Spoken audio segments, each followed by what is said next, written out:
Too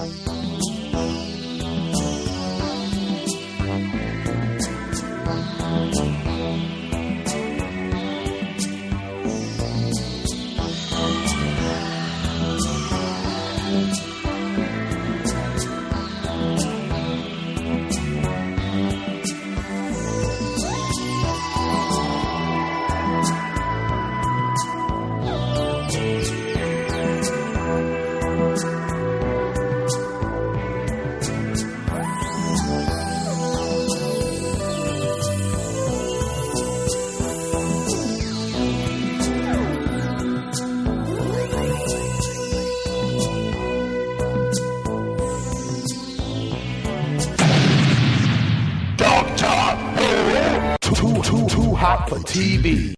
Welcome back to Doctor Who Too Hot for TV, the Halloween special. And I am joined once again by Ross from the General Witchfinders. Ross, how are you? Happy Halloween, Dylan. I'm good, thank you. My favourite time of year.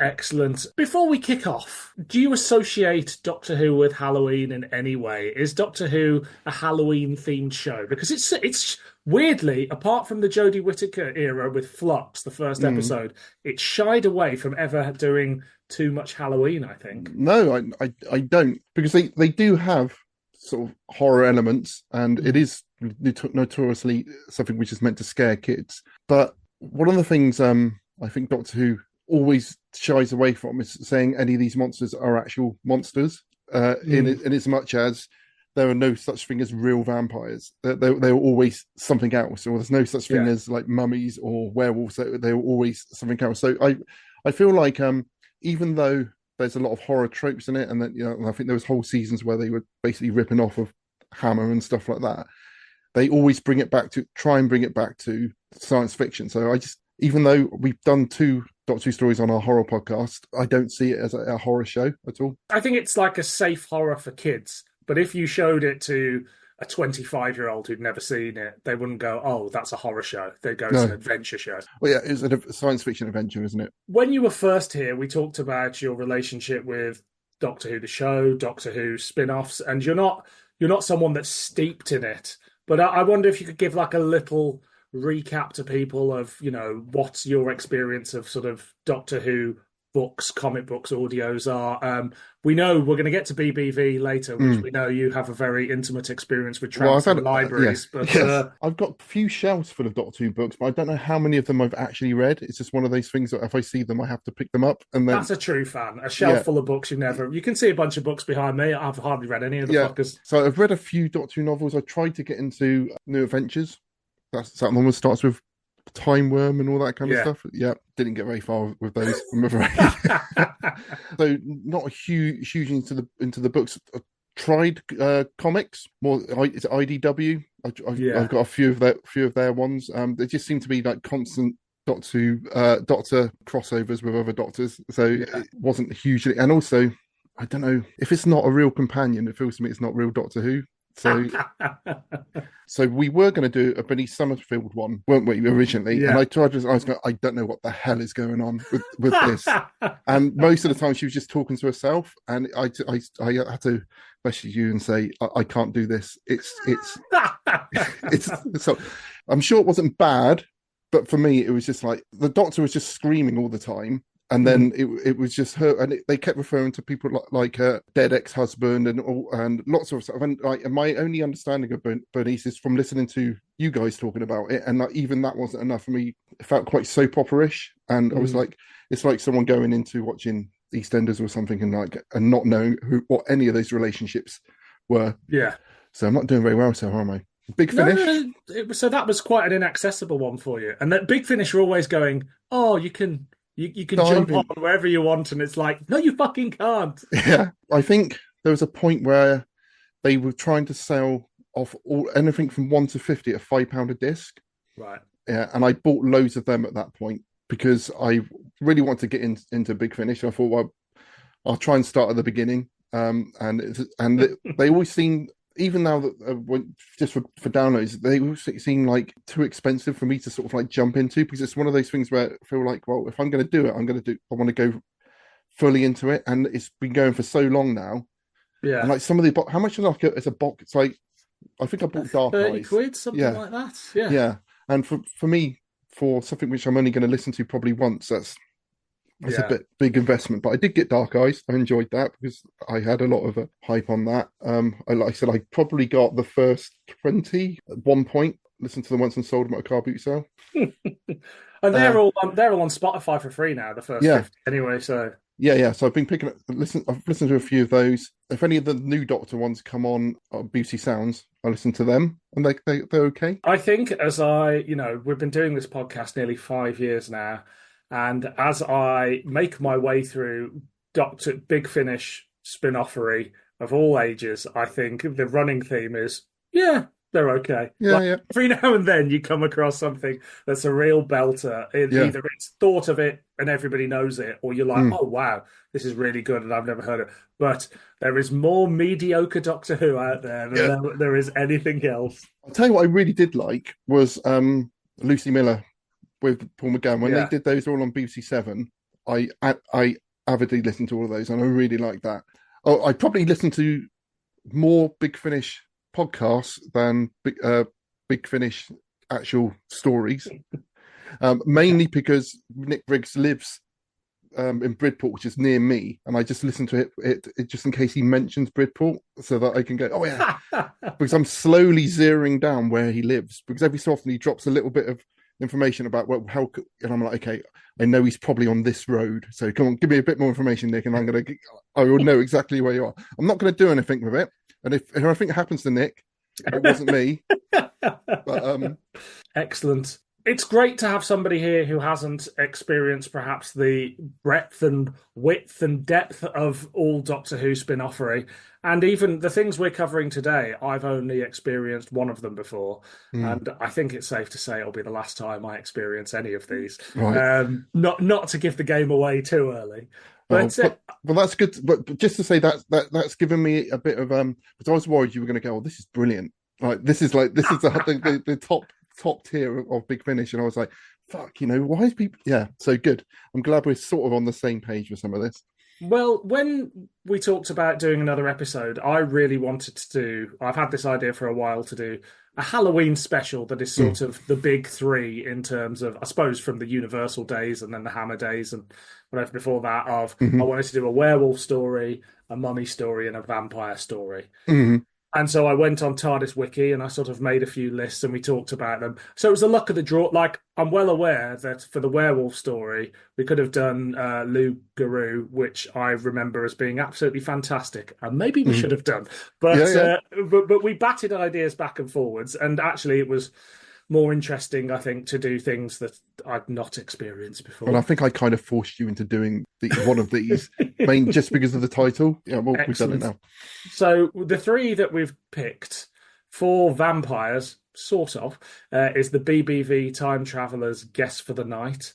Then we've also picked for mummies the DWM comic strip, The Curse of the Scarab. And then the final one, maybe you want to share what that is? It's a Alien Werewolf in London. Yes, that's good. I got that right. Largely picked for the title and the fact you'd been in Camden recently. Yes, exactly. Yeah. And also, it gave me an excuse to go back and watch Greatest Show in the Galaxy and see if I could understand what was going on. I did rewatch it, and I don't understand what was going on.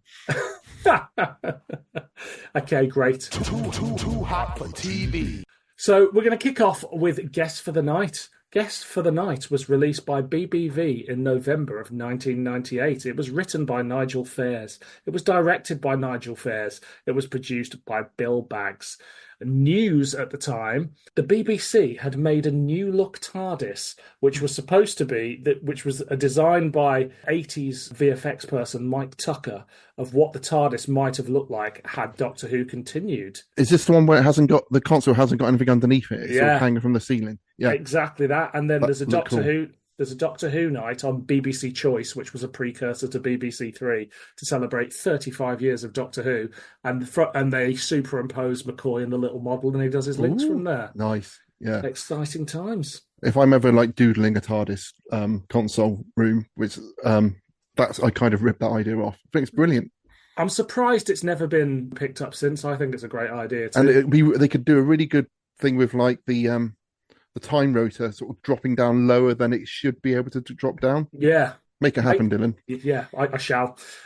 Other news. Another short trip to Metabelus. The much-anticipated Gareth Roberts tale Return of the Spiders, originally planned as part of an abandoned 4x4 audio project, will finally see publication in the BBC's anthology Short Trips. I had no idea about this. Apparently there was a Doctor Who radio show that didn't happen, although it was the 90s. We were used to Doctor Who not happening. That's what it did. Then other releases at the time was Bell Tempest, the book featuring the 8th Doctor and Sam. The Infinity Doctors was first published, featuring the Infinity Doctor, a one-off incarnation, and his companion Lana. Doctor Who from A to Z was first published. Nick Courtney's autobiography, 5 Rounds Rapid. The 7th Doctor Handbook, and the comic strip was Happy Death Day. The only one of those that I've properly experienced is the Nick Courtney book and Doctor Who from A to Z. But so what would a 7th Doctor Handbook be? They did sort of a run of the first 7 Doctors, and it's basically a program guide for each Doctor with an in-depth sort of, this is what the story's about, this is who's in it, and then like a little review, I think. Oh, it's not like if he broke down how to fix him sort of thing. No, but I'm sure he's in need of that now. Yeah. Too hot for TV. On their way to find the legendary Point of Stillness, the Professor and Ace encounter Daniel, a young man who is looking for his missing sister. Their journey takes them to Vespertine Lodge, a house that seems to be shifting in time and is inhabited by a family of vampires. The vampires are killing visitors and feeding them to their entombed father while they try to find a cure for his illness. Realising what they have been doing, Ace kills them all. Too hot for TV. You have previous experience with BBV. Do you know whether you've heard this before? No. As I said on a previous episode, I used to listen to BBV not understanding that they weren't proper Doctor Who and not understanding why he wasn't called the Doctor when I was living, kind of squatting in a house in Cardiff, and I couldn't go back within the hours of daylight because someone might see me living in the house. So I'd go to the library, which had photocopied. It had like one of those big kind of like folders with the CDs in, with photocopied covers in, and then you'd pick one, go and give it to the librarian, then go and sit somewhere with headphones and just listen to that. And I said to Dylan in the past, it was just me and a load of tramps just listening to CDs. Yeah, so I listened to a lot of these. Well, what felt like a lot of these back then, but I've got no memory of this whatsoever. So I first came to this about 10, 12 years ago, when I was writing about all the various BBV audios, and I listened to them all through. And I'd not heard this at the time it came out. And I remember listening to this one and thinking, oh, this is really good. This is like really different. This is really enjoyable. I was quite blown away. I was like, this is great. And so it was a strange feeling, was it? Like, an unexpected feeling from this. And so I was quite excited to return to it this time round, and I was shocked to discover it's not very good, is it? It hasn't aged.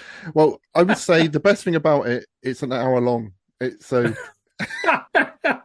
I thought it was shorter because the file I was listening to just stopped like 3/4 of the way through the first time, and I was like, oh. One, disappointed I missed the end, but also disappointed that there was going to be more for me to have to listen to because I've been watching that line to go up. I've got questions. Okay, so why are they allowed to use the character of Ace, but not allowed to use the character of the Doctor? Do you know these facts? I do know these facts. So Bill Baggs, who was behind this, his argument is that it's not Ace from Doctor Who. But it's like if Sophie Aldred plays a character called Kate, she can never play another character called Kate. Right. So why can't she just play another character called Ace, who acts exactly the same way that Ace would act in a Doctor Who story? Exactly. And they did I think there's about 10 of these in total, but about 6 in, they get their knuckles rapped by the BBC, and so it becomes Alice and the Dominie or something like that, which is like ancient Gaelic for healer or something. All right. I thought it was like some like code for dominatrix or something. I mean, that too. Basically, they are pushing the limits of legality and get rapped on the knuckles. But in theory, it's neither of those people. But I'm guessing to you, those two characters sounded and felt a lot like Doctor Who is played by Sylvester McCoy and Ace is played by Sophie. Well, if anything, more like Ace and the Doctor than in the other thing we listened to later on. I think it was. I think, like you said, it's pretty close to when they were actually playing those parts. So it's 9 years. So yeah, you know, really, but 9 years isn't like when I think not about anymore. Yeah, 9 years at that time, it would have felt like, you know, it goes like that. You know, the last 9 years has gone like that for me. So, and this was the first time they were playing those roles again, sort of. Really, so it was quite a big deal at the time. Like they'd done Dimensions in Time. Sylvester McCoy shows up for his 10 minutes in the Paul McGann movie, and then this is the first time anybody's gone, we could properly make a proper Doctor Who full cast continuing audio series. There've been a couple of radio things before. Yeah. And so you can't underestimate the excitement and the anticipation that at least people like me felt for these things at the time. Did the fact that Sophie Aldred was topless on a lot of the covers of these add to the excitement? Well, I can't say anything for sure, but I was 14, 15 when these came out. So, you know, maybe. So were those pictures taken for this range? Yes, they were. So what was she thinking? How much did they pay her? Oh, who knows? It was the 90s, so probably £40. You know, it was the era of Loaded magazine and yeah, FHM. exactly. I thought they looked like they came off of a loaded shoot or something and just been cut and pasted onto there. She is quite literally wrapped in a bedsheet in the back bedroom of Bill Baggs's house. That's how they did it. I just feel so sorry for her. It's so sordid, isn't it? A lot of people have got bad things to say about Bill Baggs these days. She's not one of them, and she, you know, enjoyed her time doing these things. We've talked about the characters, but does this actually feel like Doctor Who? Does it feel like or more importantly, does it feel like the Sylvester McCoy era? I think I said to you when I was listening to this that it does feel like the Sylvester McCoy era to me because I don't know what's happening. So one of we were talking before we started because on an upcoming episode, or probably when you listen to this, the most recent episode of my podcast, we've just done Doctor and the Demons, and I've come to the conclusion that I like classic Doctor Who up until when Tom Baker changed his costume into like a red costume. After that point, he just gets too clever, it's like what will happen is like the story will just be happening, and they won't explain anything which is happening in the story until like the last episode, and then you just have to sort of like try and just go along for the ride. And that's what this feels like for me. It's like there's just stuff happening. There's whole sections where it's just sound effects, like of like ducks quacking, bubbling things, people laughing, and it goes on for quite a long time. And then no one explains what those sound effects were referring to, or who was sort of laughing, and stuff. And then you've got it's like you're having a dream of Doctor Who. That little bits of storylines that are sort of like floating in and out, and you kind of sort of feel like it might make sense, but right at the very end, and then.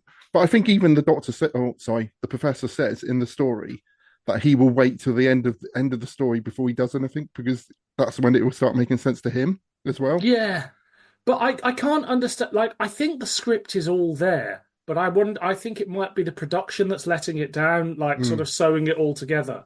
Or at least nobody's gone, do you know what? The script you've written, it works really well, but perhaps it doesn't really work well as an audio, and we need to, you know, it's a difficult line in audio, as that horrible thing of going, the gun in my left hand is loaded. But yeah, this could have perhaps done with a bit more of that. Dylan, when I was looking for this,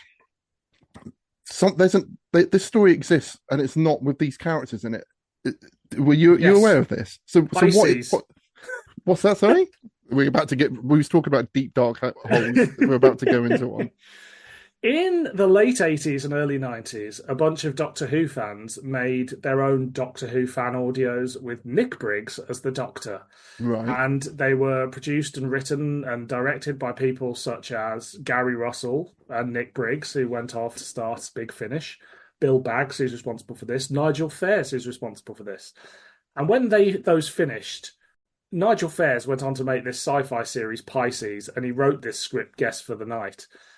And I think when this range of sort of Doctor Who started, which is pre-Big Finish, he just thought, well, that's a good script, I'll use it. Now, I started listening to it, and I did about 20 minutes before I lost the will to live, because the BBV version is bad enough. So the Amdram version just wasn't going to cut it for me. Yeah. But what I will say is, at least the BBV one's only an hour, whereas the Guest for the Night Pisces is an hour and a half. Yeah, and it was on cassette back then as well, wasn't it? Yeah, exactly. Yeah. I think it wasn't too bad. I think out of the, like I said, the two we listened to, this was my preference. One of the upsides of this is McCoy isn't doing quite so many of the rolling of the R's at this point. Yeah. So that's a plus. That's a tick in the plus column. He's learned something in the last 9 years about subtlety. Yeah. Did this make you think of Count Duckula? Because Nanny. You got the nanny character. Was she played by Sophie? No, it's played by a lady called Julie Ackerman. Okay. So no, but it did sound like somebody putting on a silly voice who might have been Sophie Aldred. And the butler, Webster the butler, really reminded me of the butler out of Count Duckula as well. So I was thinking, was this some kind of parody on that? I found it quite strange because they're not allowed to use the TARDIS. There was no kind of like framing, of them arriving. It just, the story just started, and there was no kind of device to get them there. It sort of put you out of the story straight away because you didn't know who these people were. You just had to kind of hopefully sort of rely on your memories of the characters from the TV show, and just make it up in your mind that they got there in the TARDIS or something. It's not a jumping on point, even though there's no real continuing continuity or anything. So it's not like you need to know who any of these people are, but also you don't really get that it's adventurer in time and space. It's just a bunch of people looking for a thing called the Point of Stillness, this house. And when they get in the house, I'm sort of slightly confused. Like, somebody's trying to keep themselves alive. They're sort of vampires, although somebody calls them zombies at one point as well. Yeah. But it is a family of vampires, from what I can tell. And you say that, but then they don't actually drink any of the blood, as far as I can see, because what they're doing, they're getting people and stripping all of the skin and blood and all that kind of stuff, and they're pouring all those nutrients into like some kind of vat, which is keeping their father alive.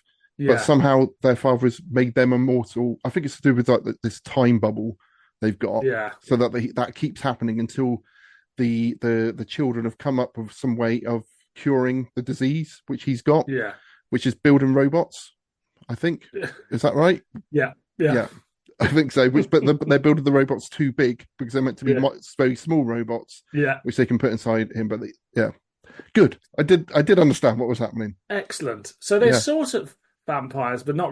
But when you look at things about this story, they call them vampires. Yeah, and they got coffins as well. So yeah, the thing that got me the most this time round, and the style of production's aged. Okay, we'll give that a pass. Things are allowed to age. It's what happens. And while this isn't the most high tech audio production, it's pre-Big Finish, and I did some Blake 7 audios a while back that were on BBC Radio 2 or 4 or whatever, and I have to say that I think this is probably a better quality of production in terms of really taking care than any of those were. But it's aged. It does. But the thing that really got me was the tone. Like it's kind of like the cast are clearly having a great time, but it can't decide whether it's a farce, whether it's spooky, whether it's horror, and it doesn't do any of those things well. No, and I think right at the very end, Sophie goes through so many different emotions. There's a point where she decides that she's going to stop the Doctor from saving everyone and just murders everyone. And the Doctor tells her off about this, and then she goes into like hysterics and then it just, the emotions are just going all over the place at the end, aren't they? Yeah, the Professor sort of goes, well, I could have saved them. You made that decision, and now you're a murderer. And it's like, I know the Doctor tests Ace in the TV series, but I don't think there's a point where ever he just goes, you should probably just kill these people just to teach you a lesson. Yeah, exactly. But also with the way when she shouts, she also did the voice of Dennis the Menace, didn't she? Which my kids used to listen to, and whenever she shouts, it turned into Dennis the Menace in my ears as well. It happens. It's spoiled forever, you see there. And so we, like you said, we got all the kind of like weird sort of camp comedy all the way through, and then we got this very, very serious ending, and then it just suddenly decides it's going to be a time loop, and then they just go home. Yeah. It ends very abruptly. It ends abruptly as it starts. They run around in the middle and try to solve a mystery, but it doesn't feel like it ever pushes you towards the mystery. It just sort of goes, well, the Doctor, like you were saying earlier, the Doctor will let us know what this mystery is at the end, or the Professor. Yeah. Beyond our sort of two leads, do any of the other performers make an impression? No, I felt like the gay vampire was just like really going over the top. Yeah. Almost like a bit of an offensive parody. But it was interesting that they had that type of character in this, which, you know, they wouldn't have had something quite so blatant on the TV at the time. And there was a couple of nice lines, like when the guy was looking for his sister called Tess, and then when he finds her sort of flayed body and it sort of falls out of a cupboard, and they called it Tess the Mess. I thought that was a nice line, but no, nothing else really sort of stood out for me. Nigel Fairs, who wrote this, also writes, and amongst many other things, but writes and performs Murder Mystery Weekends. Can you see any of that in it? Yes, yeah, and I'd like to go. It'd be good to do like a Doctor Who themed Murder Mystery Weekend, wouldn't it? Yeah. I'm surprised. That's a good idea. No one's. Come on, Dylan. It's a money spinner for us. Excellent. Right, let's club our savings together and put it in this. And get you can the definitely. license. You better get a doctor to come along easy. Yeah, Sylvester McCoy will show up to anything these days for a couple of grand. We won't get Peter Davison, unfortunately. He's too pricey. We're going to do a big finish later on, but how, in terms of the production values and stuff, does this compare to a Big Finish?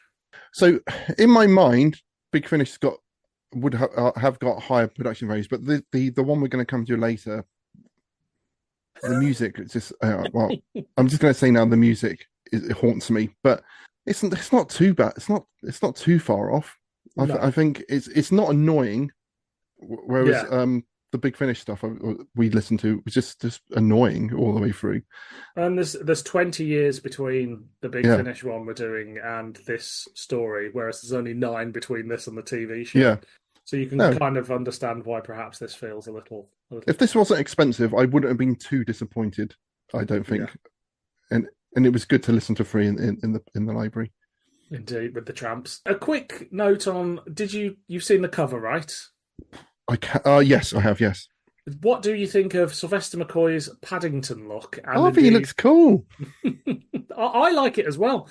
I think there's something quite nostalgic about it for me. That it's sort of the late 90s Doctor look for him. Yeah, well, I think he looks cooler than he did when he was the Doctor, because I think he's a bit trendier. They're not sort of dressing him up too much. It's almost like how McGann kind of sort of made himself look a bit cool for his version of the Doctor later on. So I like to have that as like his audio version of the Doctor. I think that would have been good. And what about the non-Doctor Who theme tune? I like that. It was good. Yeah, it was very evocative. The sort of the synth sounds they got going on. It wasn't offensive. And and I think it evoked that kind of the idea of the show.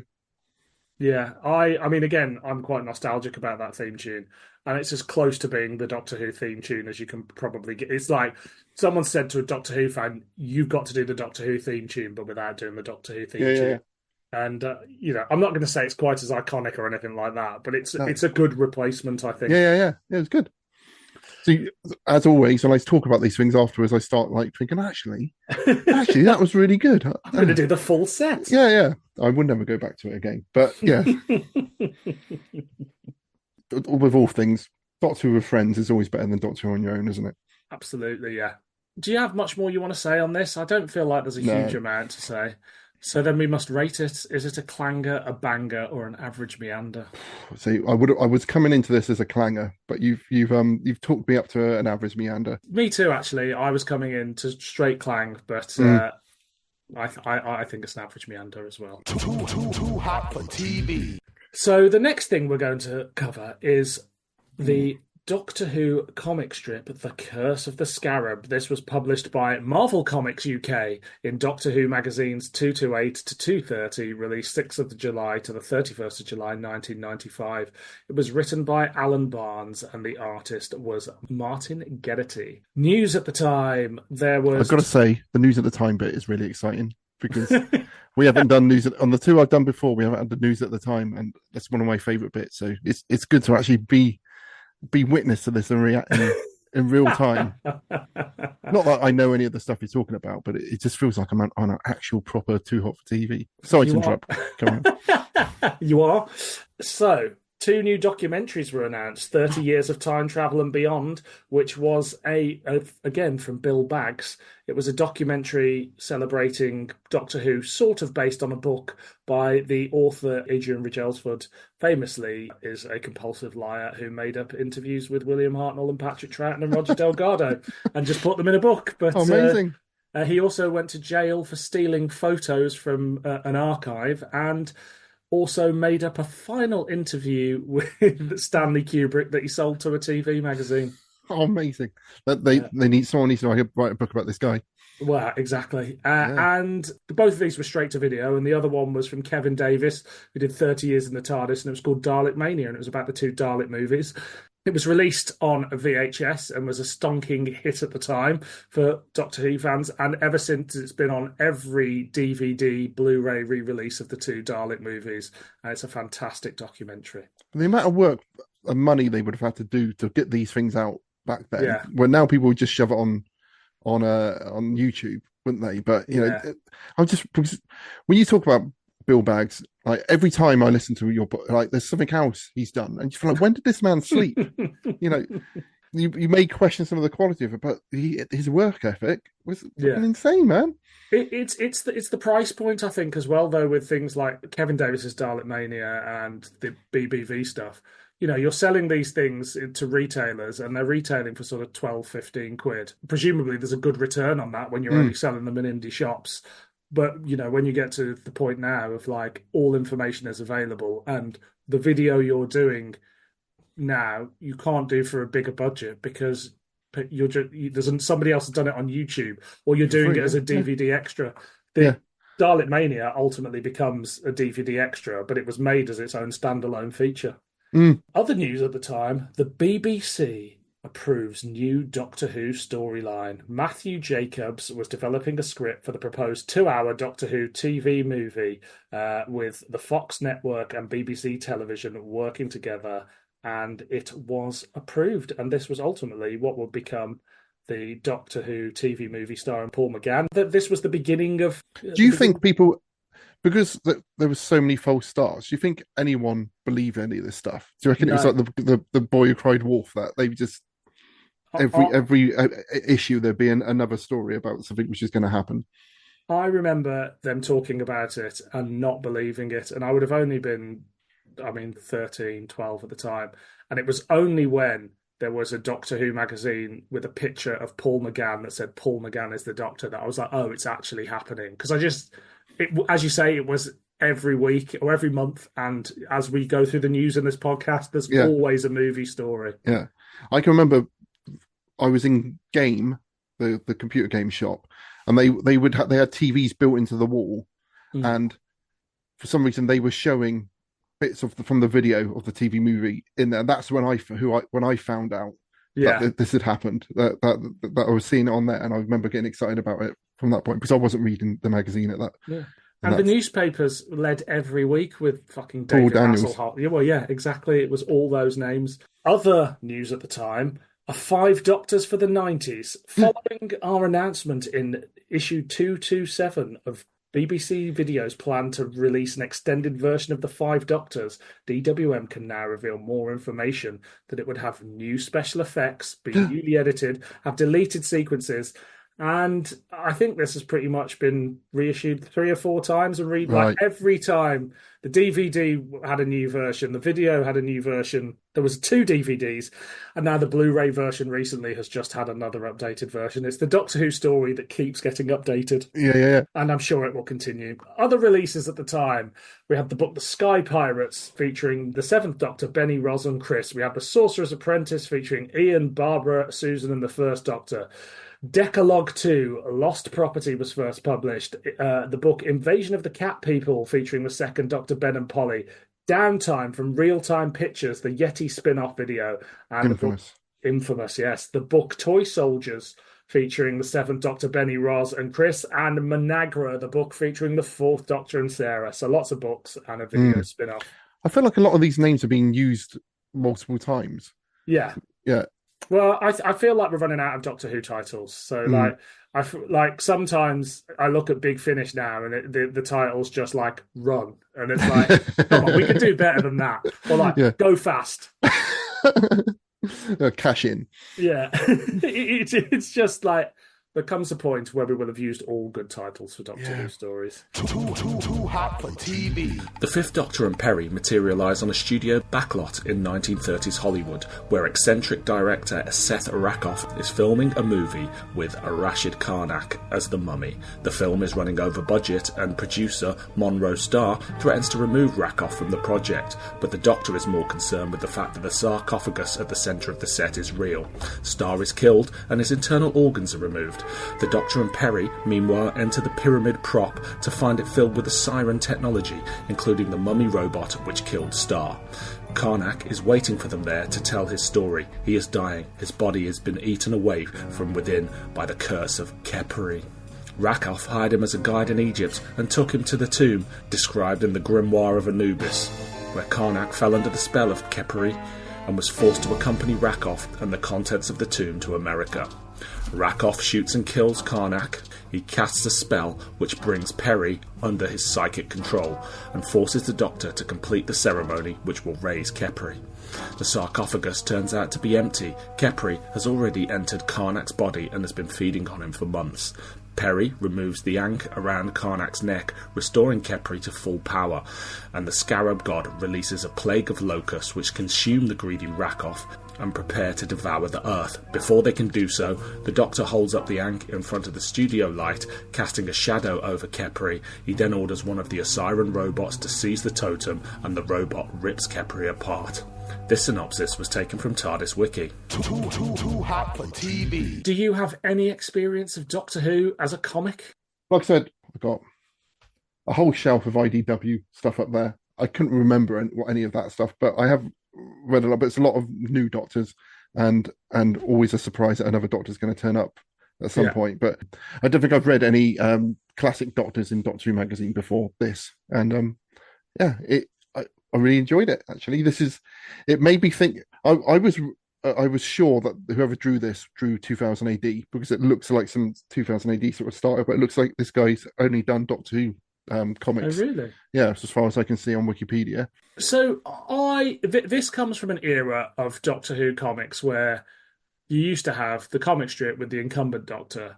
But it was 1995. Doctor Who had been off air for 5 or 6 years, and they just went, we're going to switch it up and have different Doctors. When the TV movie's announced, they then jump back to doing 7th Doctor ones because they want to wrap up his story. Mm-hmm. So I'd not read this before. I have read a lot of Doctor Who comics, mainly the DWM ones. Weirdly, I don't think I've ever read an IDW one, but maybe one or two. Maybe one for this podcast a while back. Mm-hmm. And so I came to this fresh, and I would say I enjoyed the first 2 parts quite considerably, but it all fell apart in part 3. Okay. But we'll get to that in a minute. We start off in a tomb that we presume is an Egyptian tomb, but it's actually a movie set. Are we enjoying Doctor Who set on a 40s or 30s or whatever it is movie set? Yes. First off, I don't believe the Doctor would have been tricked that he was actually in ancient Egypt and not on a set, because there's a point. There is a bit where there's lots of cameras pointing at you with a whole. If you didn't notice that, but it's one of my things that if I did have a TARDIS, I would go back to this era of Hollywood, even though it was probably like incredibly sexist and exploitative and quite horrible. There's something about that kind of time and just like the innovation and just the amount of films being made and that the kind of the studio system for me it's quite magical, and I like watching films about films being made in that era. Related to hearing you guys talking about some of these sort of spin-off things, I like the idea of like people who are just trying to make things work, and they're quite amateurish, but they're trying to make a quality product, and they're just They're just doing whatever they can to make it happen. I just love that idea, and I think it's a period in time which really intrigues me. I love it too. Not just the Hollywood side of things, but documentaries about old horror films, especially. Love Hammer horror, the Universal monster, like the Dracula film where the Bela Lugosi's Dracula, where the crew would leave in the day and a Spanish crew would show up at night because they were like, we can make more money out of this. I love stuff like that. Like just these stories of like, just like, why wouldn't you? You know? Yeah, I just love the way it's entrepreneurship without twats. And again, a lot of these people probably were horrible, and they have sort of like with LA Confidential, with the whole thing about all the kind of the sleazy underground and all the sort of like gossip magazines about all the things people are up to. But I actually quite like that. Yeah, that side of things. And we get a bit of that sleaze, don't we? Because the film producer, who's a big fat cigar smoking guy, he makes an advance on Peri, like, come up to my dressing room, and it's done in the most in typical sort of 90s style, I guess you'd say. The Doctor just sort of brushes it off as I go, you don't want to do that. Well, no, he doesn't, which is interesting, because he does imply to Peri, come up to the casting couch and I'll get you a part in the film. And she goes, now listen here, pal. And the Doctor says, just do as he says, Peri, for me, please. And it's like, well, you imply that he wants her to go ahead with this. Yeah. Oh, wow. That's odd. Yeah. Oh, yeah. Oh, that is very odd. I must have misread that. It's been quite a while since I read it, but what struck me most about this is it's quite a grotesque strip, you know. I mean, you're not going to get scares out of it, but, you know, there's decaying corpses. It's a horror comic, isn't it? It's a proper horror comic.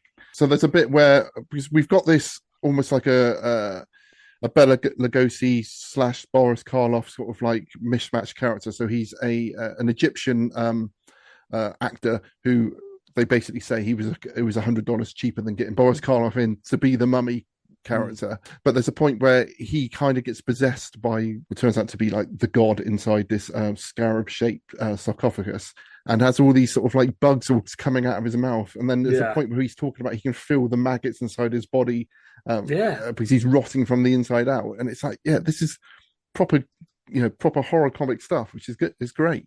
And they pull out the insides of somebody and they're put in those sort of sacrificial pots and things like that. The sort of thing, I don't know whether you get away with that in an officially licensed Doctor Who comic these days, but it was the 90s and no one was paying attention. And then we have like the revelation that we have the period of Mars mummies appear at the end of the part 2. With the Wolverine claws. Yes, Wolverine version. They didn't have that in Periods of Mars, did they? No, they just crush people with their massive tits. yeah, it's cuddle them to death, didn't they? So I have watched Pyramids of Mars back along, and then I was going to watch it, the Tales of the TARDIS version, but I was so upset with the last episode of that I couldn't bring myself, and I haven't gone back to it yet. Because it's okay. It's okay. There's a support group. We're all a member. Yeah, fell out with my brother defending that series, and then at the end it was like, oh, fuck's sake. Everybody I know who I was not sold on the series, as most of the listeners probably know, but everybody I know who was defending it the whole way through, by the time the last episode aired, went, oh, for fuck's sake. And so many people I know went to that live cinema screening and they said the atmosphere was so hyped for that finale, and then by the end of it, everybody just left in silence. Head down. I've heard the same thing, that people were just like so sad when they left. Let's talk a bit about the plot here, because as I said, I was with this, and I think they've got the right tone, they've got a good story going, they've got a good mystery going, you're going, what's going on? And the problem for me was the resolution. It felt like maybe it needed another part, but essentially the Doctor just shows up the anchor of Horus and it freezes the monster, and then he commands the robot mummy to stab this giant fly that's coming out. It's implied that the Doctor was around when this sort of monster was originally in Egypt, and is that why he knows how to kill him with this thing? I think so, yeah. It's all tangentially linked to Pyramids of Mars, because this monster is supposed to be one of the gods. Yes. That basically joined together and trapped Sutek, but then obviously went mad with power and just basically like the idea being that he's the god of sort of pestilence, I guess, that brought the plague upon Egypt, and so he was imprisoned here. They're using like the Ankh, like they use a crucifix in Hammer stuff, where it's like it doesn't have to be a crucifix; it could be just like the shadow of like of a windmill going on to all that kind of stuff. So it's just like the Doctor like manages to project the shadow onto the monster, and that just kills it. It is a very sort of rush ending. Because I was just getting into it at that point. I was like, you know, Peri's eyes went black for like a frame and we're like, Peri's possessed. This is exciting stuff. And I think it's just because the world is so rich up until that point. Yeah, it could have done with a couple more episodes, I think. Yeah. But at least it left you wanting more rather than looking to see, is this ending soon? No, very true, very true. Yeah. I like the use of the mummies in it. So the director, Seth Rakoff, is presumably named after film director Alvin Rakoff, who was married to 60s companion Jacqueline Hill, who played. Ooh, so nice. I don't understand why there isn't more Doctor Who stories set in Egypt and in ancient Egypt or current Egypt and jumping back and in the golden era of cinema. It just seems bonkers that they don't explore those worlds. They kind of did like it off screen with Matt Smith in the Christmas Carol, didn't they? Yes, you get a bit of Laurel and Hardy. Yeah, and also like they sort of he takes young Michael Gambon off to a party and all that kind of stuff. But yes, I would love to see that era stuff. So hopefully, if Matt Smith does end up doing Big Finish, I will buy that if that happens. Or if they wheel him in to do the Christmas special in a year's time because they haven't got a Doctor and they need to bump the ratings up again. Do you reckon they'd de-age him? Because they could de-age him now. What, because Matt Smith? Yeah, because he does look pretty ropey now in what's it called, House of the Dragon. I don't think he could pass with that Doctor now. They could go and take him off. What was the name? Was it called the Planet Christmas or something shit like that? Oh, Trenzalore, but the Planet Christmas is what. They could go and nick him from that at one point because he got old, didn't he? I think that was Stephen Moffat's idea of like you can bring him back anytime because I've aged him. We talked a little bit about Martin Geraghty's art, but let's talk a bit more. Like I think that this is the thing that really sells it for me. I think he does a brilliant job. Yeah, like I said, it's got some great like classic horror sort of zombie sort of decomposing bodies and stuff. And for me, I'm not a big mummy fan. I before we came on, I was trying to think of is there a really good mummy film which I really enjoyed, and I think the one that came close was the last. I think it was the last Ghost Story for Christmas, which Mark Gatiss did. I can never remember titles of films. So got numbers in it. Lot 249. Lot number 249. Yeah. Yes. So I think this is a really good way of doing a mummy story. I love the idea of like taking the movie version of mummies and turning that into the monster. Yeah, is great because the reality of like a mummy, because he's not going to be particularly strong. If that thing came alive, I think back in like Victorian times when they first did this kind of thing, it was just scary enough that something dead came alive. But apart from that, it can't do that much to you, can it?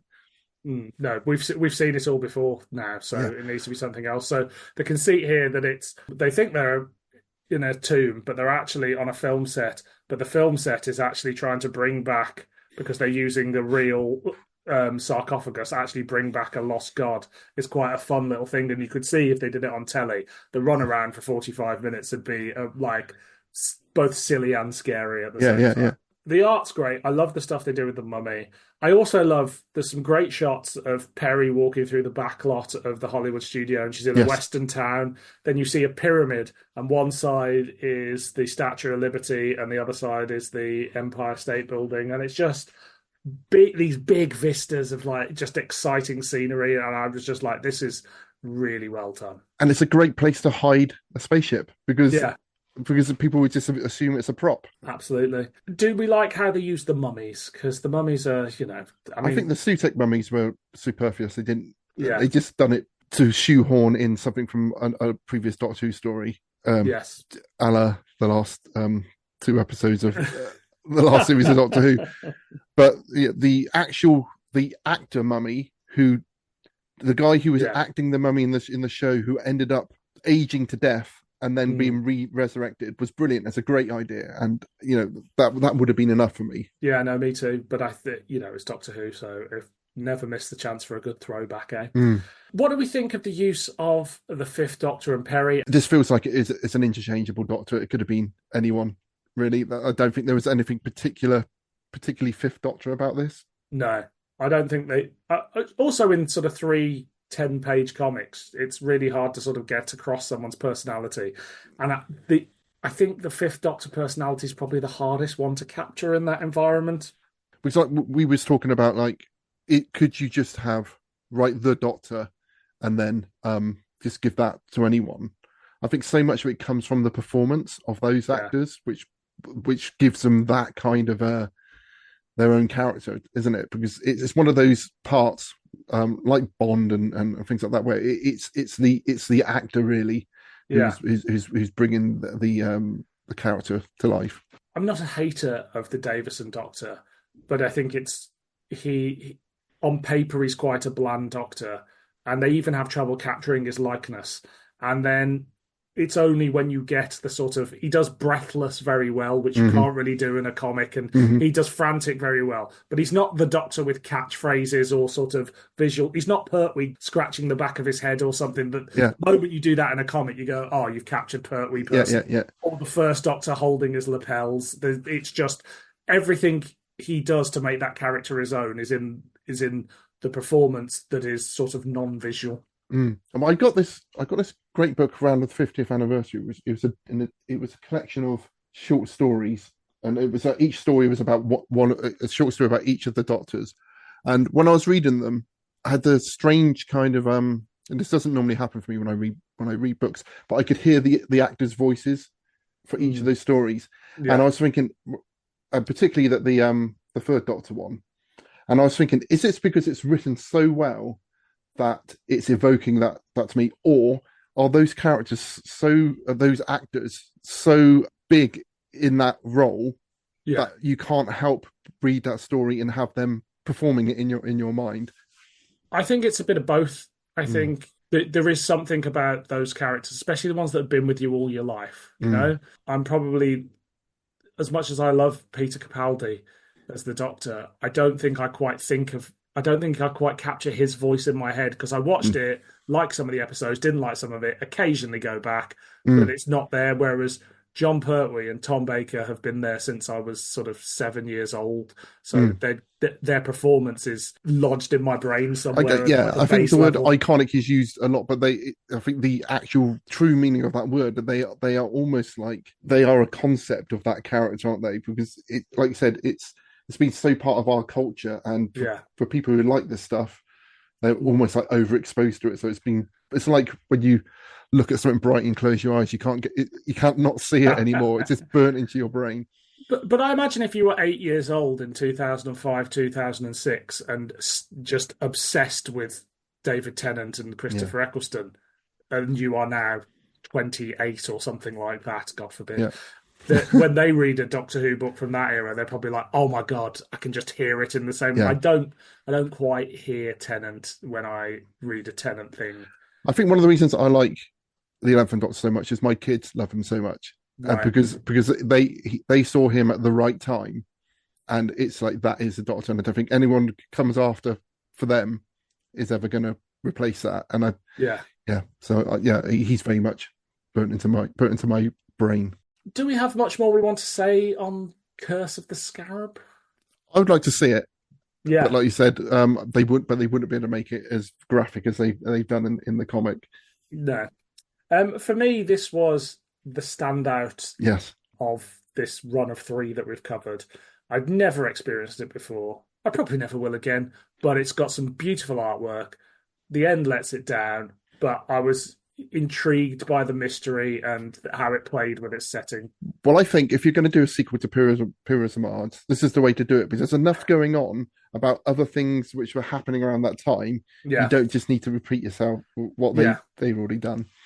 And you don't need to turn anybody into a giant dog, especially when you've got a giant fly.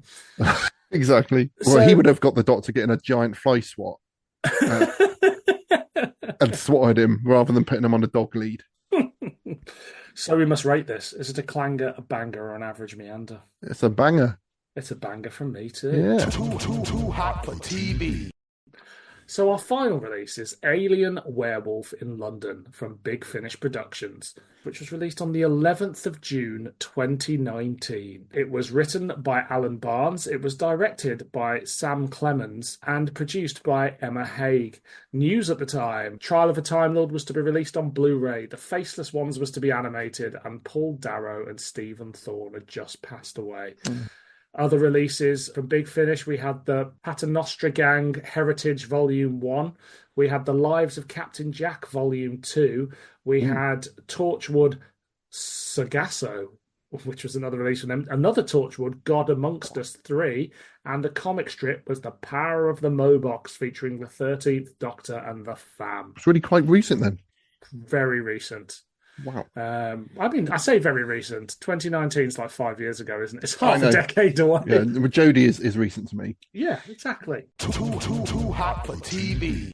The Doctor and Mags arrive in Camden, where they meet up with Ace. The trio are soon embroiled in the affairs of a family of vampires, the Feratu, who have a creature locked up called the Sin Eater, which keeps them immortal but stops them needing to drink blood or being killed by sunlight. However, Rufus, a vampire convert, spurred by the family, now seeks his revenge. He steals the Sin Eater and is going to use her to broadcast vampirism through satellite signals to anyone watching the soap Verona Springs. He will then subjugate the human race.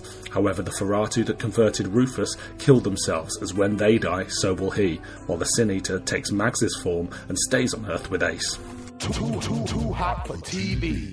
How familiar are you with the more recent output of Big Finish? Not very familiar at all. I think I got the 50th anniversary light at the end. Is that 50th or 60th? That was the 50th. So that feels new to me, but it's not. That's probably 11 years old. Yeah, that's the most recent one I think I probably would have bought, and I thought that was new. God, what's happened? Yeah, I mean, I dip in every now and then, but I would not describe myself as a regular consumer of Big Finish these days in terms of their most current output. I've heard a few. Some have been good, some have been mediocre, some have been bad. So I'm not saying that all Big Finish of the last 5 or 6 years is rubbish. But, I mean, this was rubbish, right? Yeah. It was irritating. I think there was so many irritating aspects of this. I felt like the music... It was terrible. The music was like there was a couple of short bits of musical cues which just kept repeating over and over, and every time they kept doing like the do do do do, I went, for fuck's sake, like involuntary, like in the car. And for me it felt like, do you remember? Did you ever play Tomb Raider on the PlayStation 1? Yes, I did. Yes. So when you went to an area where events like something was going to attack you, the music would suddenly kick in. Yeah. Even if you've killed that thing, it would still, if you went back into that area, it would do it again. Yeah. And I felt like they had like a bit of danger music. The strings. Yeah. Like that. Yeah. They just kept like putting that back in again. There was no subtlety.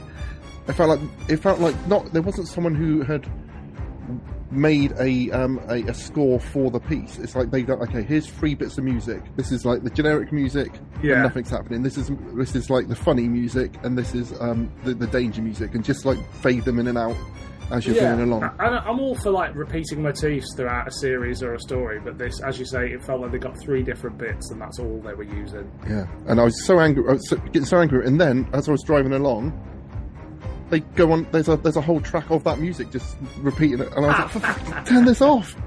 Yeah, that irritated the fuck out of me as well. I hope I never hear that music again. In fact, it may even haunt my dreams. I think we need to put that danger music on at some point in the background. Yes, when we have a frantic moment later on. Yeah. So why did you choose this one? Because you did choose this. You could have chosen anything, but you chose this. I know. I'm sorry. I felt that American Werewolf in London is probably my favourite werewolf film. Okay.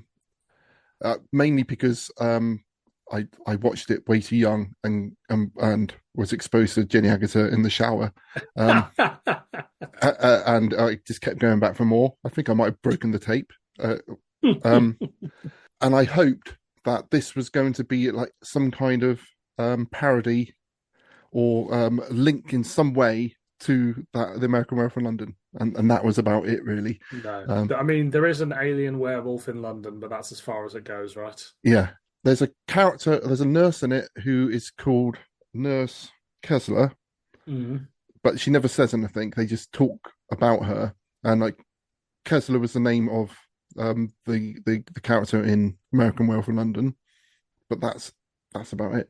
So I don't think they go to a pub, which is a very tenuous link, but apart from that, is it the World's End? Do they go to the World's End? I can't remember. Yeah, but it's a sort of lamb in American Werewolf in London, so they've gone to a famous Camden pub. But... Yeah, apparently. Yeah, I felt like there was a lot of all the way through. I felt like there was lots of references I felt like the character Mags, who was not getting any of the pop culture references. I felt there was lots of like maybe Doctor Who references in this, which I wasn't getting. But I was thinking that is again what I feel like watching, sort of the late classic Doctor Who of that. Is there something I'm not quite getting this? Is there something which they're referring to, which is something I'm not exposed to? Or is it a case of that there's a reference to something else esoteric which I don't know, or is it a case of that something's been cut out of the script which would explain this if they'd left it in? Yeah, so it just had that sort of general feeling of like confusion all the way through. What the fuck? Yeah. Second time I listened, I had to force myself to listen to it a second time. Oh my god, what's wrong with you? Well, I'm really bad at making notes, so I have to have it fresh in my mind. But second time I listened to it, I kind of understood what was happening. But the first time, I was really confused. I mean, I don't think you were alone. I have consumed enough Doctor Who to know when I feel like, and maybe someone will point this out wrong, I don't feel like there was any other classic series references that you wouldn't have got, or particularly new series ones. Like, this is the second part of a 3-part trilogy, so unless a shitload happened in that one release, I don't think there'd be too much there. It just felt like they've built up this story for the vampires, and they built up a backstory for Mags, and I just don't feel like the vampire stuff... it is there, but it took me 4 episodes of going, what the fuck? And not because they're holding things back, just because it's very confusing. I think there's weirdly, for something that doesn't have a huge amount of story, almost like the first release, there's too many, it's this jigsaw puzzle and all the pieces are there, but they're not fitting together in the right way.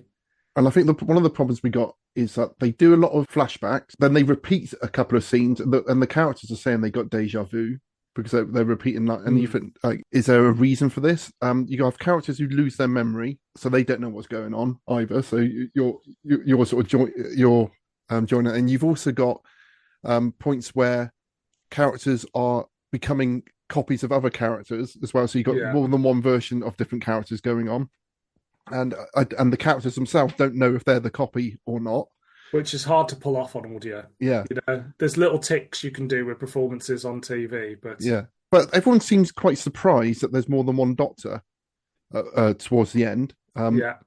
But you would think that a character who's a time traveler, often they would come across other versions of themselves. And at no point does anyone go, oh, maybe that's like future me, or that's the future version of the Doctor. If there's one character we're used to in modern popular cultures meeting themselves on multiple occasions, it's this one. So the idea that doesn't play into this as leaving a thought is a bit ridiculous. Yeah. While we're talking at the end, there's a point where the Sin Eater takes on, becomes the Doctor, and then gets mortally wounded, but then uses the Doctor's ability to regenerate. And I got quite excited at that point. Shit, are they going to regenerate into Paul? Are you going to get the next Doctor in this episode? But no, they just go back into the Mags character, which doesn't make sense to me. But I think that would have been a great sort of like exciting ending for it. But also, like, that's the sort of thing I'd rather them fuck with continuity a bit and then reset it 3 stories down the line and go, oh, well, what? Because that's suddenly an interesting mystery, isn't it? Of like, the Doctor's turned into Paul McGann for some reason, even if it isn't. Yeah. Even if it's not the Doctor and it's the Sin Eater. Yeah. Like, wouldn't that be cool if it had the power and you suddenly got Sin Eater Paul McGann running around? Yeah. So was this the second of 3? Yes. Yeah. So I've not heard the first one, but I'm assuming the Doctor meets Mags again and goes, hey, Mags, do you want to come on exciting adventure around time. I think they're headed home or something like that, to her home. Right. Or they've either just left her home or they're going back there. Well, according to the writer, this is the character everyone wanted to come back as a companion. It was screaming out to be a companion. Is this someone you always wanted to see as a companion for the Doctor? Not her. No, I mean, She was fine in Greatest Show. I love Greatest Show. It's a lot of fun. It's intriguing. Yeah. It's a good production. Like great ideas. I love Adrian Mole, so that's what. Yeah, that's what does it for me. Well, I don't know whether she is. At a later point, Big Finish get the Seventh Doctor and Ace meet up with Mel again, and you get Mel and Ace again, and I quite like that. But no, I don't think I ever saw Mags and went, well, we need Mags in the TARDIS. Mm-hmm. I mean, she's fine, Like I'm not a Mags hater, no. And truthfully, she's an actor much the same style as a lot of 80s Doctor Who companions, and she puts in a good show as a substitute Ace. But you do feel like if you're going to bring back a character to be in a story, you don't wipe their memory, so they're never going to. They don't have any of the traits. Of that character, so essentially they just become a nobody. Yeah, no, very true. And how do we feel like her werewolfiness doesn't play too much of a part in it? Not at all. So again, we picked a vampire one at the beginning, which doesn't really have vampires in it. We picked a werewolf in it, which doesn't really use any of the werewolf traits. But it does have vampires. Yes, it does have vampires. Which I didn't know going into it, because we could have fucked off the first release altogether. Yeah. The vampires, actually, I think, are the most successful part for me. But again, they're not real vampires. No, of course not. No, but I quite like the idea of this, them fighting this creature. They keep a prison in order to to take away the sort of the bad aspects of being a vampire. Because I feel like vampires, they're a great idea, but they got so many vulnerabilities that there's no way they would be as powerful as they always seem to be in things, because there's so many ways you can kill them. They can't go out in the daytime, all these other things. But it's great that they go, okay, we're going to have all the good side stuff of being a vampire, but we'll use this cine to take away all the bad elements of that. So they don't really need to drink blood, do they? No. There's no sunlight required. They're just immortals, essentially, aren't they? Yeah, they're just immortals. But that's quite a good idea. But then you have the one character, their sort of brother or cousin, I can't remember what it is, who they send off to Australia, out into the deserts to burn. And he basically just learns how to by burning himself, which is quite a gruesome idea. Yeah. Just learn to walk in the day. And he's the one that's still the pure vampire, I guess. Yeah, but this whole thing of head office, which was meant to be like it was almost like a mystery of like who is head office all the way through, and then it turns out it's just his own mind. Yeah, I don't know. I don't think that landed that well for me. No, I don't either. But I thought there were bits of it that reminded me, especially when there was like helicopters and this, that, and the other, a bit of in the later Blade films of sort of the organisation of vampires in that. So I've never seen Blade. I need to watch Blade. You've not seen Blade? No. Yeah, well, I mean, I love Blade. No, I do need to watch it. Well, there's a point when Ace becomes a vampire and doesn't seem to give two shits about it. No, and then she's killed by the end of the story anyway. Yeah. You'd think they'd make more of a bigger plot point of that. Yeah. But she's been travelling around with the Doctor for so long, I think she's just gone, well, I assume the Doctor can fix this. Yeah, exactly, yeah. Well, by the end of this story, it's all going to be reset again, isn't it? Yeah. So the first part was a bit of like a heist, which I think worked quite well. However, when you find out later on that the Rufus character is pretending to see someone else, the whole storyline of him, like how he found the Sin Eater and all that kind of stuff, you realise none of that's real. It kind of undoes a lot of that stuff. But that worked quite well. But then it suddenly goes into this whole plot about basically it's an allegory for a version of Neighbours. It's got the whole sort of Australian soap sort of. I just wonder, where the hell is this coming from? Which you can only get on a certain type of satellite because the 90s. Yeah. So I'm presuming we're thinking of those Square B, Sky B. Yeah. But they're hexagon shape in this one, aren't they? And everybody who watches that at some point, they're going to use the Sin Eater to broadcast vampirism or something to all those people. Is that right? I think so. I'm not sure. And turn them all into vampires. Yeah. Yeah. So it's a little... Is this the right sort of time for like Neighbours Mania? Yeah, I think it is, because it's London in the 90s. It's not quite specified what year in the 90s. And so, yeah, I think Neighbours Mania was still going. Yeah, it just feels like a real mishmash of ideas all being thrown together. But saying that, I was thinking that in audio, there's no kind of budget restrictions. And it does feel like often they end up staying with the same people in the same locations. And they don't take advantage of like the whole scope of all the different places and things that they could do. It feels like very sort of like TV budget. Yeah, it's quite a small story. I mean, the one limitation they do have is the number of cast. I don't think you ever really get a big finish with more than sort of 8 to 10 cast members, but people double up and stuff like that. Oh yeah, but the actor who does the voice of the Sin Eater is so irritating. When they run, you say, and all that, and they kept repeating that bit over and over and over again. It was so irritating. Yeah, but then it's sort of the nature of the character. Like, if you're getting someone to play that, there's only so many ways you can play it, I guess. If I'm being kind. Yeah. But also, they must have a limited amount of effects they can do on people's voices over time, isn't there? And that each one is going to get more and more irritating. And it sounds electronic, and it's not electronic, and it's just like this just doesn't sound like an organic. But I suppose they're trying to say that this is not a voice; it's actually it's like a psychic voice. Yeah. So it could be anyway. I didn't like it.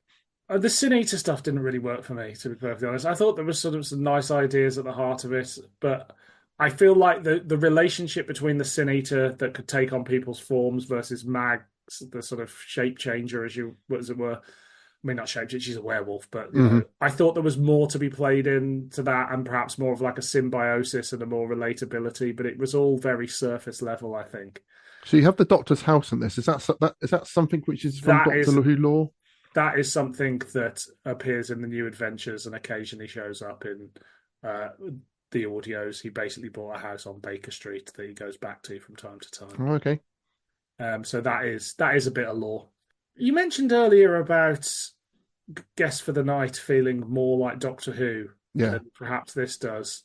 What is it about this? Like I said, if it's not a real companion to me, it doesn't feel like Doctor Who. And like Ace is in it, but she's I think she's meant to be a more grown up version of Ace, isn't she? And I don't know. I just feel like the Doctor is just very passive.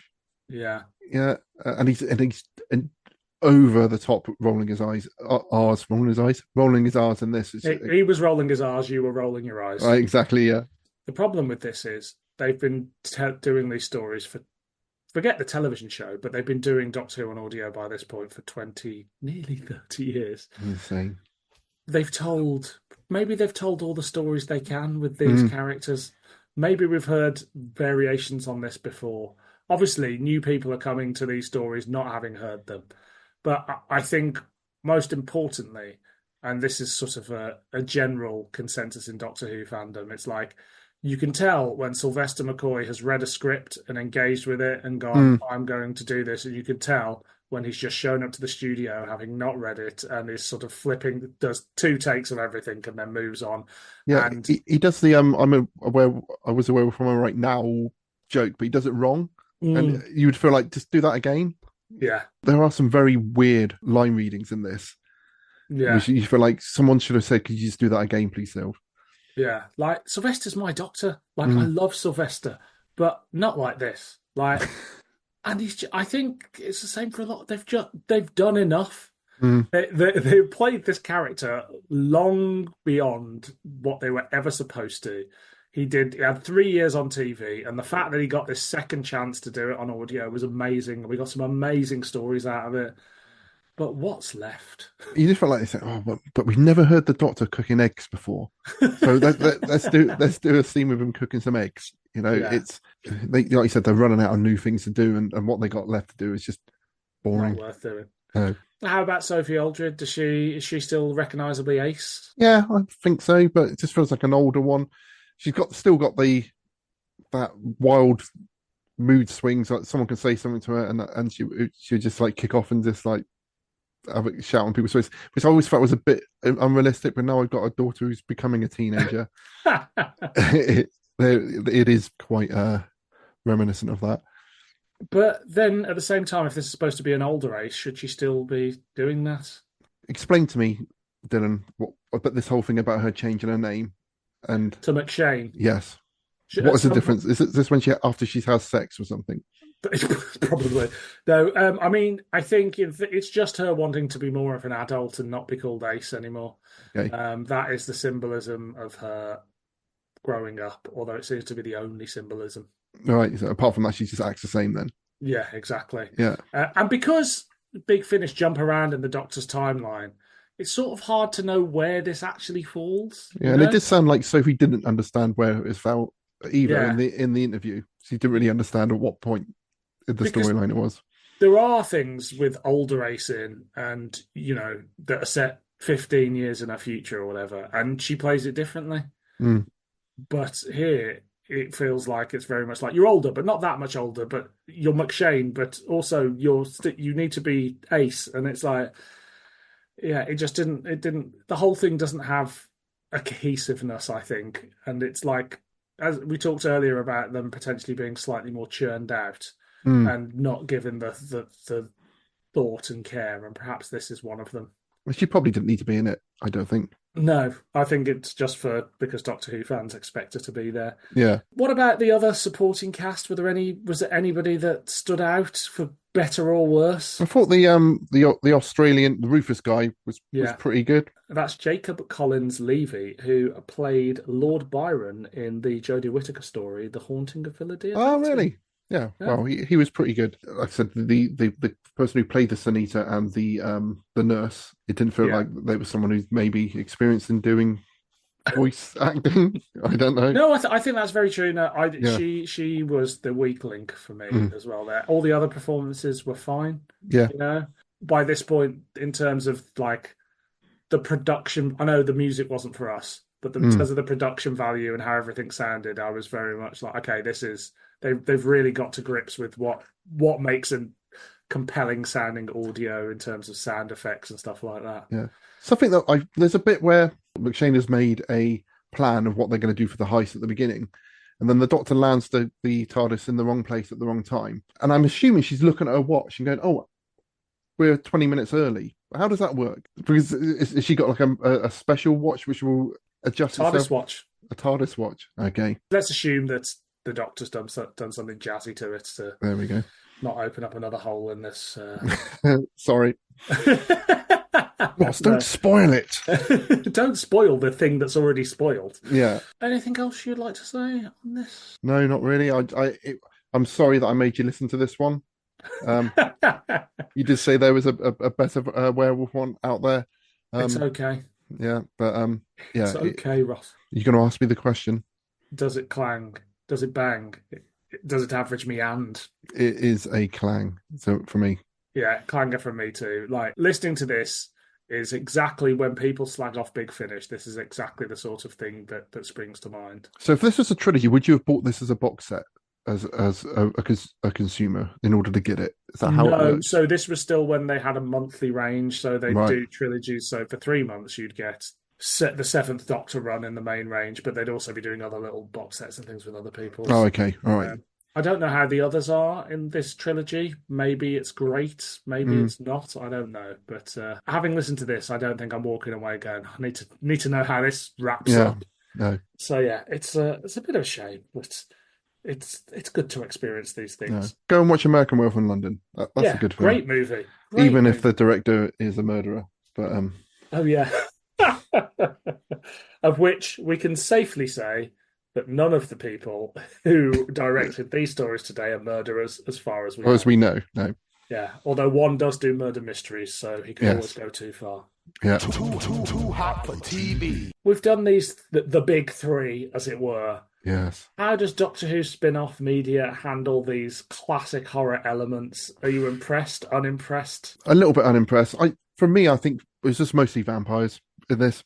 And I think vampires work best when you don't hear them talking and they don't have like bickering amongst themselves or have like big backstories. For me, a vampire... Feratu got it right, and it was fucked up ever since. A vampire needs to be something which will turn up at night and kill you. And then you've got to try and track it down to wherever it's hiding and kill it. Maybe you won't like Blade then. Right, okay. But that for me, that's what makes them scary. the more you find out about them, the more they talk, the more they go into their backstory and like their origins and all that kind of stuff, the more boring they get. But saying that, when I was a teenage goth, I was well into like Interview with a Vampire and all that kind of stuff. Yeah. Which goes into way too much. I tried reading Interview with a Vampire recently, and I thought, for fuck's sake, just shut up. Stop moaning.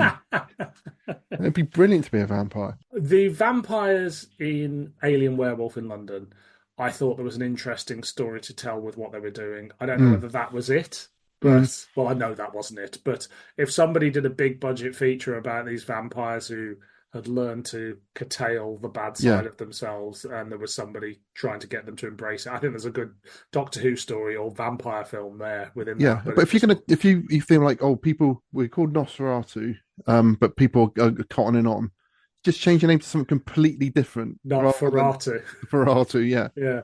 I liked the imagery of the mummies in the comic. Yes. I thought that was handled really well. And as far as I'm concerned, in Guest for the Night, the representation of whatever those things were can go fuck itself. The mummy in this was brilliant because it wasn't the boring mummies you see in films. So for me, this is the better version of mummies, of like having like someone an actor being possessed and turning into a mummy. That's brilliant. That's great. That's interesting, rather than just like a dead man coming to life. And you said, you haven't done huge amounts of Doctor Who spin-offs. Does this make you want to experience more? I think the best way to experience Doctor Who spin-offs is listen to Doctor Who Too Hot for TV. Excellent. Personally. Great plug there. Yeah. Well, maybe one day we'll get you back and you can do something that is really good. Yeah, or something really bad. I think that's what we live for here. It's got to be really good. If it's really bad, make it short, and that's fine. I can take shit for short periods of time. Where can people find you on the internet?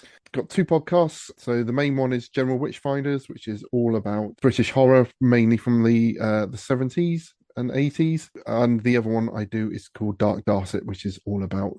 So basically, I do another podcast called Dark Darset, which is basically a myth country, which everyone's going nuts about on the TV at the moment. But I did it before about Dorset. So listen to the original version. Check those 2 podcasts out, please. Brilliant. Well, thanks for joining me. Next time, I'll be joined by Michael Mills and we'll be looking at 2 Fifth Doctor Big Finish stories, Necromantia and Fanfare for the Common Men. Until next time, I've been Dylan. I've been Ross. Happy Halloween.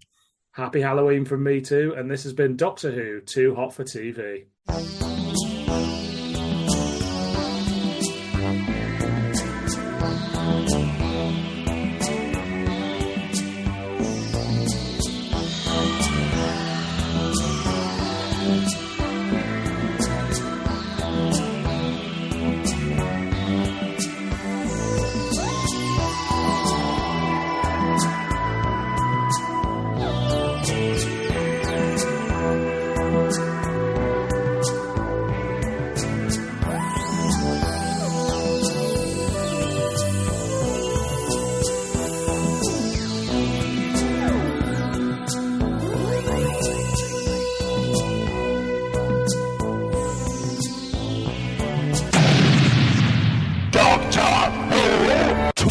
Too hot for TV. To everyone I know, I'm a big Doctor Who fan, but to the internet, I am a complete novice because there were some very dark and deep Doctor Who corners of the internet, which I am very, very sort of top level, and and this is not stuff which I've got that much exposure to. I'm a little bit out of my depth of this. So, but this is good. This is like I need that in my life, because I get a mix of people in terms of what their experience of various bits of Doctor Who are.